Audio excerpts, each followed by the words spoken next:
Hey you guys, it's Stacy Sherelle. Thank you so much for clicking on this video and for being on my channel. It means so much that you're here. And if you are a returning subscriber, give me a hug. Okay, and also a reminder, make sure you go to the description box below because I have some good stuff there for you. Alright, let's get into the message. The title of today's topic is God is not mad at you. God is not mad at you. So many days, when I look in the past, my life consisted of just tons of repenting and feeling like I failed God and just this and that, and my heart was pure, but it's like you can't stay in that place. You have to experience. If you never experience the love of God, He's just a master. He's just a taskmaster. He's just a husband. He's not a husband, he's not a friend. And of course we respect him, but we are not supposed to. Once we are saved, we are his, and nothing can change that. Once our heart is, of course, as a good father, he's gonna discipline you, reprimand you, and yeah, maybe sometimes he'll turn his back. Like if you're in a relationship, maybe you get mad at your spouse, your partner, you're mad, and you may ignore them for a little while, but you're not going to turn if you truly love them, you're not going to turn their back, you're not going to turn your back on them. You're going to fight for them. And God is even more greater than that. He's not what we think. We're so workspace. We have to do this to please God. We have to do that and this and that. And there's nothing you could ever do to make him love you more. You are already accepted in the beloved. He died for you before you even knew him. He died for you before you even had the chance to accept them. So live from a place of love. And I think Satan does that so many times because we live from a place of rules and trying to gain acceptance, not a place from we already have acceptance. So we live to obey him, we live to please him, we live to a certain standard, because we do it out of our love for him.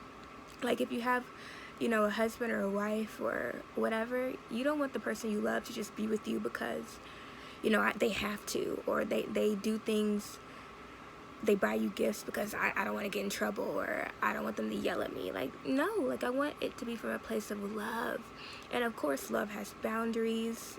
Of course, we know that there are certain things we don't do when we love each other, but I don't want anyone to love me from a place of guilt or fear, because that's not real love, and that's not how the Father sees us. We are his children. A baby, we just got to think of ourselves as like babies that come into the world. They can't offer their parents anything, but they get a love that's just offered to them freely. The mom and dad are not like, oh baby, come on, before I give you this bottle of milk or offer you my love or take you home, you gotta do some stuff. And that's what separates Christianity from other religions. We don't have to work for it. We are already loved, and we have to, I'm telling you, we have to know the love of God. Some of us have been so hurt, and as humans, especially in the Western world, we're so achievement based. We're so, you gotta get the good grades, you gotta get into the right college, you gotta make a lot of money, you gotta get the good jobs, you gotta look the best, you have to be the best, be the best, be the best, be the best, if you're not first, then you're last, and we bring that into our relationship with God, and that's why we feel like we're never enough. Like I said, it's so good to track your accomplishments, because I've done that many times, or I've done so many days without doing this, or haven't watched this in so many days, and that's amazing because we love a milestone. We love seeing how far God has come. But what if you trip up and you're back down to 0 days? Maybe you had a slip up. What then? Are you not God's child? I mean, so many times in the past when I used to do certain things, like I couldn't even come to God. I couldn't even go pray to him. And of course, there's an act of respect in that, because that's just humility. That's just a shamefacedness, which is godly, I believe. Like, let's say you cheated on your spouse, you're not just gonna come to him and be like, hey baby. No, you're gonna come in a certain, like a dog with his head down and tail between his legs or whatever. And I think, shoot, even my dog Ellie does that. When she knocks the trash can over, she doesn't come out. I remember when I was in college and I had my little apartment, if I didn't see Ellie, because she'd hide under the bed, I had a studio so you can see everything. If I didn't see her when she came out, because usually when I would come home from class, she'd just jump and couldn't wait to see me. But when I didn't see Ellie, I'm like, I know P is near, and let alone there was P. But yeah, of course, sometimes I would, discipline her, reprimand her. But a lot of times it's like, I was gone for 4 hours. I was gone for 5 hours. You have to use the restroom. You have to use the restroom. And either way, I love her. That's not going to take away from her being my heart. In the same way with God. Yes, we may want to, like Adam and Eve, they hid. But you can't hide from God. Just come to him and be like, man, because I come from a place of love, like I used to just ignore God. Because I felt I am not worthy for him. Because I did this thing. But literally, I'm never worthy enough for his love. Even on my best days, I'm never worthy enough. And I think when we get that, when I got that mentality, it's like this freedom came. And a lot of people are scared to go to that level because you think you're just going to sin.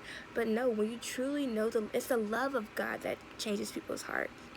To get your spouse from cheating, people, I'm gonna go RoboCop on it. I'm gonna track you. That's not gonna get your spouse to change. Only the love of Christ can change them, and the love in your heart, nothing else.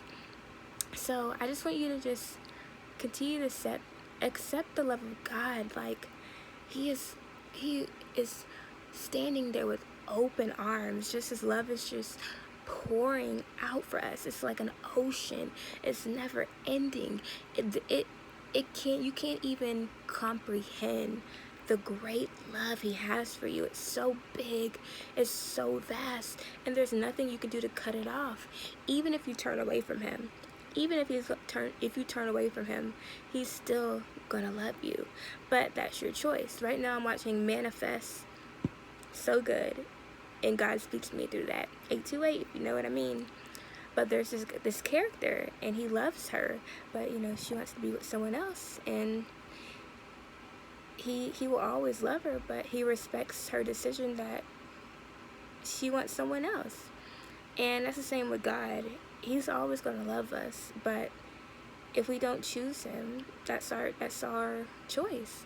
But he's so amazing, and we should just want to choose him every day because he's so worth it.